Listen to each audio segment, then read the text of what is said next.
morning students. Today I am going to continue the chapter The Establishment of the British Company. In previous video I explained you how trade led to battles. The enormous loss of revenue became the reason of confliction between the company and the Nawabs of Bengal. The Bengal Nawab asserted their power and autonomy after the death of Aurangzeb. Bengal was ruled by Murshid Quli Khan, Sujauddin Dawla, Ali Vardi Khan and Sirajud-Dawla. These rulers were strong. They refused to allowance the company concessions. They demanded large tributes for companies' right to trade. They refused the right of the company to mint coins. They stopped the company from extending its fortification. They claimed that company was lacking of Bengal government of huge amounts of revenue. Company damaged the authority of the Nawabs in many ways. It was refusing to pay taxes. It wrote disrespectful letters. It tries to humiliate the Nawab and his officials. Now, the conquest of the Bengal. The ever-growing territorial ambitions of British led them to wage wars against the Indian rulers. The first of such conquest began with Bengal and spread over to the conquest of Mysore and Marathas. The British rose to powers with the conquest of Bengal. They fought two battles against the Nawabs of Bengal, that is the Battle of Plassey and the Battle of Buxar. At that time, the Kingdom of Bengal included the provinces of Bengal, Bihar and Orissa. The Mughal Emperor Farrukhsiyar had permitted the English to trade in Bengal without any payment of tax. The Nawab of Bengal, Sirajud-Dawla, did not like it because it adversely affected his income. The British were also misusing their rights by selling dastak, a free pass which declared that the goods belonged to the British and therefore exempted from trade tax to Indian merchants. Sirajud-Dawla attacked the English factory at Kazim Bazar and captured Fort William. The British retreated and captured Calcutta under the leadership of Robert Clive. Clive also accused the Nawab of Bengal on comprising with the French against the British. The British army and that of the Nawab clashed in the famous Battle of Plassey in 1757. In this battle, Sirajud-Dawla was defeated and killed. One of the major causes of this defeat was the non-participation of the Nawab's commander-in-chief, Mir Zafar, in the battle. Mir Zafar had entered into negotiations with the British.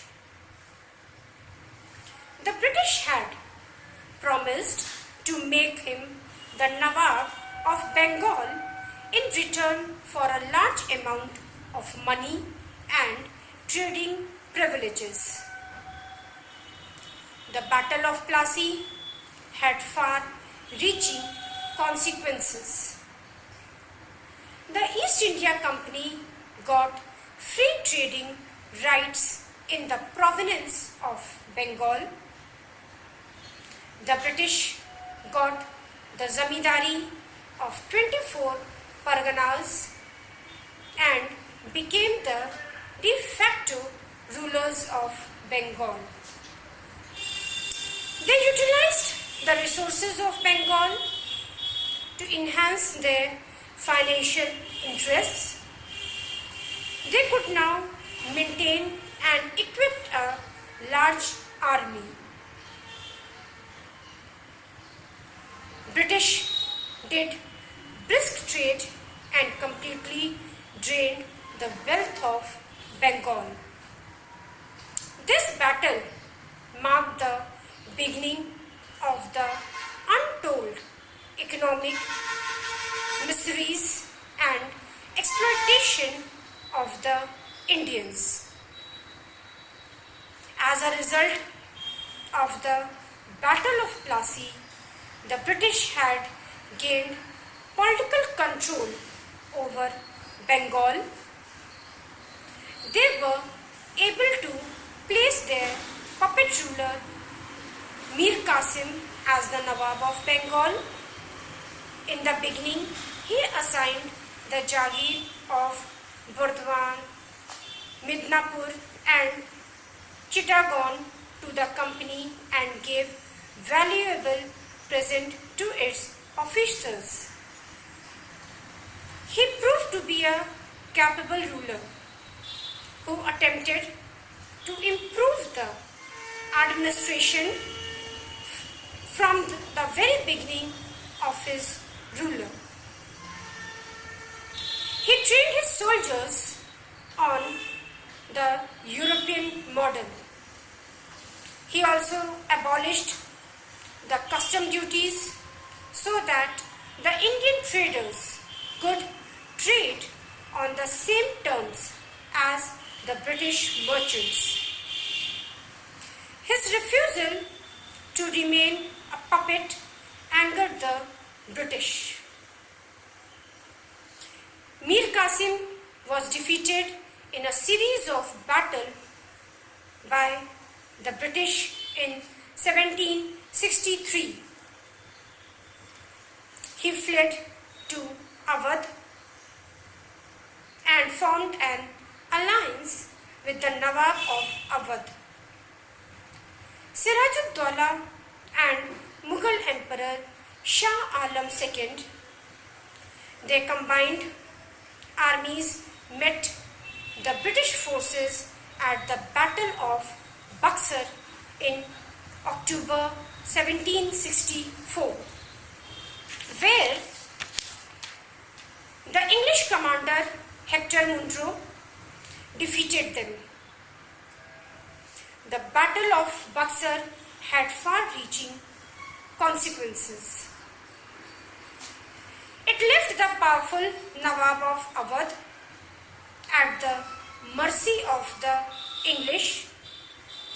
The districts of Kota and Allahabad were taken from him. The Mughal emperor became the pensioner of British.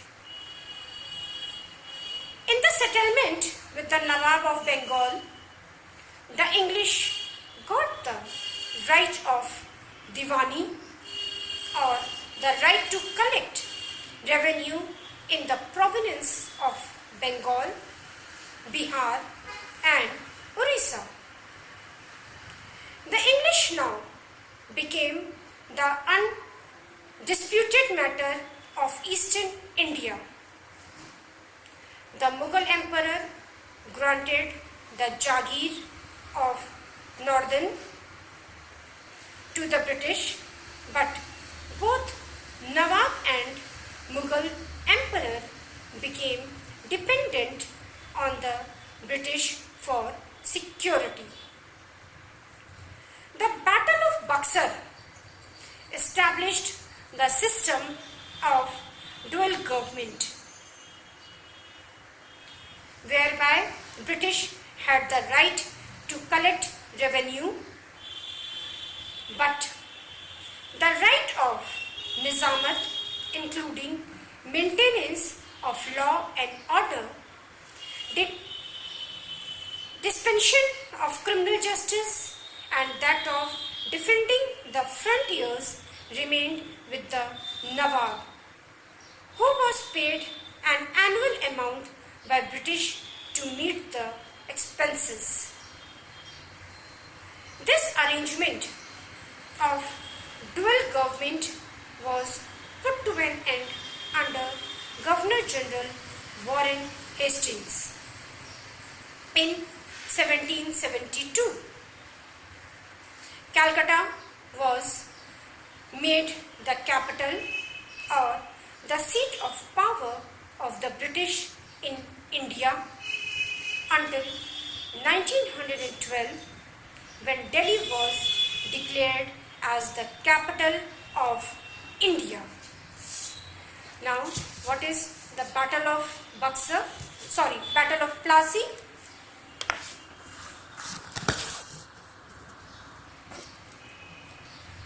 Surajuddaula became the Nawab of Bengal after the death of Alivardi Khan in 1756.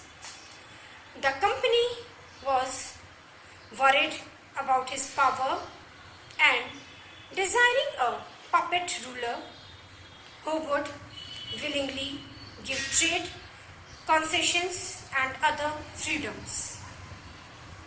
It tried to help one of the rivals of Sirajuddaula to become the Nawab, but became unsuccessful. Angry Sirajuddaula asked the company to stop interfering the political affairs of his territory, stop fortification and to pay the revenues. But the company refused to do so. The Nawab sent his soldiers to the English factory at Qasim Bazar and captured the company officials. Company officials in Madras sent forces under the command of Robert Clive after hearing the news of fall of Calcutta. After a prolonged discussion aimed at reaching an agreement with the Nawab, finally, in 1757, Robert Clive led the army of the company against Surajuddaula at Plassey on 23 June 1757. Surajuddaula was defeated, imprisoned and later killed. The main reason for the defeat of the Nawab was Mir Qasim, the commander-in-chief of the Nawab, and large section of the army of Nawab that were loyal to Mir Zafar did not take part in the battle. Clive had succeeded to secure his support by promising to make him Nawab of Bengal after crushing Sirajuddaula. The British made Mir Zafar the Nawab of Bengal. As Mir Jafar became the Nawab of Bengal, they constantly demanded money from him. He was just a puppet in the hands of the British. When he could not pay anymore, his son-in-law Mir Qasim replaced him. He was not as flexible as his father-in-law. He reorganized his army and improved the state administration. He also abolished all taxes on internal trade. Now, the Battle of Buxar. The Battle of Buxar. Mir Qasim was defeated by the British in series of battles. He fled to Awadh and sought shelter with the Nawab of Awadh, Sujaud-Dawla. The two forces associated against the British along with the Mughal Emperor. Shah Alam II, their combined forces met the British forces at Buxar on 22 October 1764 and were defeated by British under Major Hector Munro. Mir Qasim was driven out of Bengal and Mir Jafar was again placed in the position of authority. Shah Alam went over the British side and Sujaud-Dawla escaped to Rohilkhand. Awadh came under the influence of the British. Awadh was given back to the Sujaud-Dawla, but it came under the influence of the British. Mir Jafar had to pay rupees 5 lakh every month of English East India Company. Then the British Company became the very strong Bengal after the Battle of Buxar. Now you have to write question and answer in your fair copy. Write a short note on a Battle of Plassey. Write a short note on the Battle of Buxar.